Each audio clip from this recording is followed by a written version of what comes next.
কসবা থানা পুলিশের মাদক অভিযানে গাঁজাসহ নারী পাচারকারী আটক। কসবা টিভির ডেস্ক রিপোর্ট। শিরোনাম নিয়ে সাথে আছেন ফারজানা রশিদ আলী।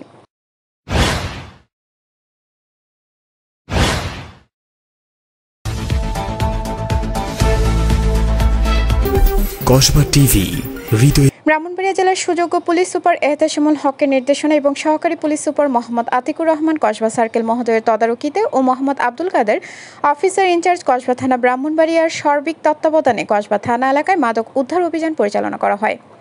অভিযান পরিচালনা করেন এসআই নিরস্ত্র মোহাম্মদ মনির হোসেন সঙ্গীয় ফোর্স সহ ৪ জুলাই ২০২৫ 18টা ৩০ ঘটিকার সময় কসবা থানাধীন ৫ নং বিনাউটি ইউপিস্থ চকচন্দ্রপুর সাকিনে চাপিয়া টু চকচন্দ্রপুর রাস্তার রেললাইন সংলগ্ন পূর্ব পাশে পাকা রাস্তার উপর থেকে ৭ কেজি গাঁজা উদ্ধারপূর্বক উপস্থিত সাক্ষীদের সম্মুখে জব্দ করা হয়। ধৃত আসামি মোসাম্মদ পারভিন, স্বামী রহিম মিয়া, পিতা আব্দুল হেলিম, সাং, কামারগাঁও থানা, নান্দাইল, জেলা ময়মনসিংহ।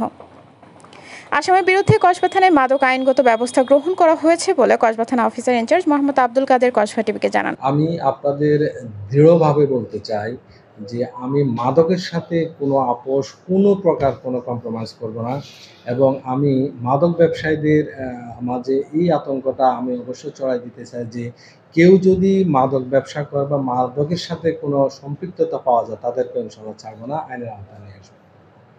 কসবা টিভির সংবাদের সাথে থাকার জন্য ধন্যবাদ জানাচ্ছি। পরবর্তী সংবাদ পেতে আমাদের চ্যানেলটি সাবস্ক্রাইব করে রাখুন। হৃদয় বাংলা, কসবা টিভি।